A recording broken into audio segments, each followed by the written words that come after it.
বাংলাদেশ থেকে please welcome ফুহাদ Rana.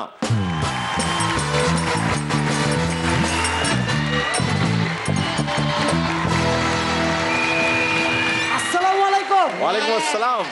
Bhanu Bandyopadhyay. টাইটানিকে সবশেষে যে লোকটি কথা বলেছিল কি বলেছিল?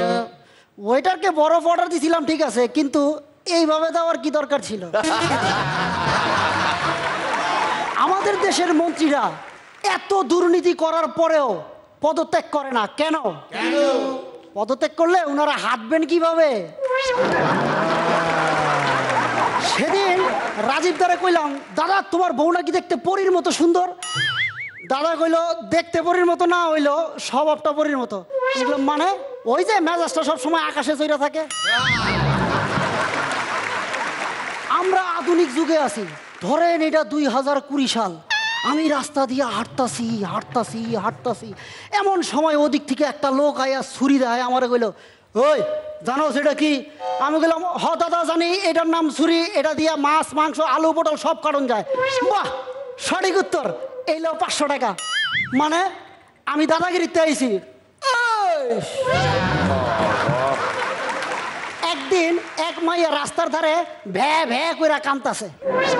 এই দেখে কুদ্দুস মিয়া গিয়া মাইয়াটারে জিগাইলো, কি ম্যাডাম কান্তাছেন কে? মাইয়াটা কইল, আমি আর কোনো পোলারে এখন থেকে আর বিশ্বাস করুম না। কেন, কি হইছে? আমার রানিং 4 নম্বর বয়ফ্রেন্ড আরেকটা মাইয়ার লগে প্রেম করতেছে। আমাগো জামেদ ভাই তার মারে গিয়া কইল, মা আমার ঠোঁট দুইটা আরেকজনের ঠোঁটের লগে লাগতেই তার পেটটা ফুইলা গেল। মারা গিয়া কইল, সে কে? একটা বেলুন।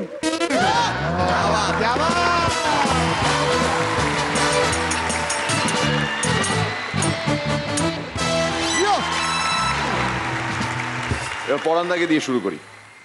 হ্যাঁ, এটা ঠিক আছে, তোমার এনার্জি, বলার ভঙ্গিমা টঙ্গি সব ভালো, কিন্তু ওই যে এটা খুঁজছো তো, এটা খুঁজতে হচ্ছে, হাত আড়াচ্ছে। হ্যাঁ, কিন্তু বেশ ভালো লেগেছে। এইগুলোই যদি তুমি গুছিয়ে আরেকটু টাইট করে বলতে পারো। ওই যে বেলুনটা বললে, তুমি বেলুনটা কীভাবে বললে? বেলুন এরকম বললে তো।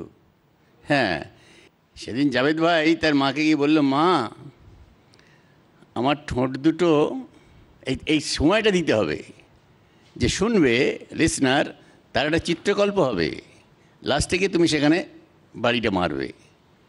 আমার ঠোঁট দুটো আর একজনের ঠোঁটে লাগাতেই তার পেটটা ফুলে গেল। মানে তুমি অপরাধ করে ফেলেছো, এরকম একটা ভাব নিয়ে এগো, বা অন্য কিছু হতে পারে। এইটাই যে ফাইনাল এমন কথা বলছি না, তোমাকে এই সাসপেন্সটা ক্রিয়েট করতে করতে যেতে হবে। মা রেগে গিয়ে বললো, কে সে? এই পজ, বেলুন, এখানে গিয়ে মারতে হবে 5টা।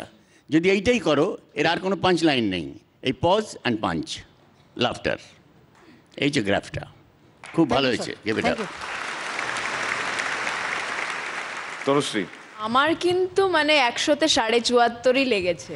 থ্যাংক ইউ ম্যাম, খুব ভালো হয়েছে, ভালো হয়েছে। আমার মনে হয় যে এই যে টিপসগুলো দিলেন সেটা ফলো করলে আরও ভালো হবে, ডেফিনেটলি। শ্রীলেখা, তোমার কথা বলা বা তোমার বডি ল্যাঙ্গুয়েজের মধ্যে আমি একটা বর্ডার লাইন, একটা অদ্ভুত একটা, মানে একটু যেন মনে হচ্ছে একটু ডেট্রিমেন্টাল, তোমার যেন মনে হচ্ছে আমি একটু ননভেজ দিচ্ছি, একটু ওই ধরনের একটা পরিবেশন করছি। তুমি নিজে কনভিন্সড নও। ননভেজ পরিবেশন করে যারা একটা খুব সিম্পলভাবে বলে, তার মধ্যে না খারাপ লাগে না শুনতে, মজাটা পাই। কিন্তু তোমার একটা সিম্পল কিছুই বলনি হয়তো, সেরকমভাবে তাদের অনুপাতে হয়তো সেরকম কিছুই নয়, কিন্তু সেটাই যেন আমার কিরকম কানে লাগলো। সেটা আমি জানি না কীভাবে, হয়তো আয়নার সামনে দাঁড়িয়ে তোমাকে প্র্যাকটিস করতে হবে, বা তুমি নিজে কনভিন্সড হতে হবে। কনভিকশনটা ভীষণ একজন আর্টিস্টের পক্ষে খুব ইম্পর্ট্যান্ট, যে নিজে আগে বিশ্বাস করে সেইটা পরিবেশনা করা। সেইটা আমার মনে হচ্ছে কোথাও একটা ল্যাক অফ কনভিকশন রয়েছে তোমার নিজের মধ্যে। শ্রীলেখা যেগুলো বললে খুব দামি কথা, একটু টেকনিক্যালি বলছি আমি, কারণ এটা পুরোটা মিলে একটু রিয়েলাইজ করার ব্যাপার আছে।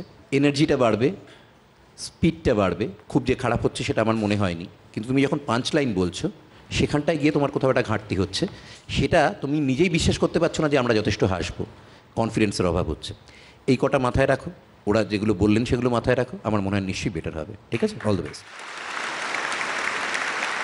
স্মাইলিজ তুমি পাবে, বিকজ এখানে যে আসে, যে খেলে, যে এখানে পারফর্ম করে, সে আলটিমেটলি করছে একটা গোল, একটা লক্ষ্য নিয়ে। সে মানুষকে আনন্দ দেবে, এবং আনন্দ পাওয়ার বিষয়টা ভীষণ রিলেটিভ। যারা যারা এতটুকু আনন্দ পেয়েছেন তাদের তরফ থেকেও স্মাইলিজ আছে ফোহাদ রানার জন্য।